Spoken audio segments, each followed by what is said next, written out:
Trečiadienį Japonijos aplinkos apsaugos ministerija pradėjo kampaniją pavadintą Super paprastas verslas. Biurų darbuotojai bus skatinami rengtis paprasčiau siekiant sutaupyti elektros energijos. Šią vasarą biurų darbuotojai Japonijoje vilkės paprasčiau. Apranga bus mažiau oficiali. Japonijos vyriausybė ragina rinktis paprastesnius, šviesesnius drabužius.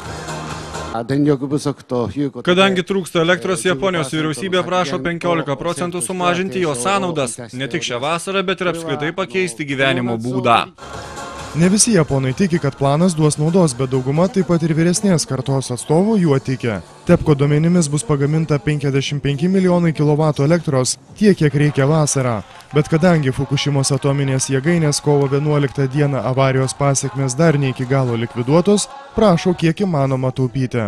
Vasarą, kai temperatūra pakyla iki 40 laipsnių karščio, elektros sunaudojama daugiau. Viena didžiausių Japonijos telekomunikacijų bendrovių palaiko elektros taupimo kampaniją. Nuo birželio 27 dienos leis darbuotojams anksčiau išeiti iš darbo ir dirbti iš namų. Kompanija jau sumažino elektros naudojimą apšvietimui ir nustatė patalpų termostatą 25 laipsniams.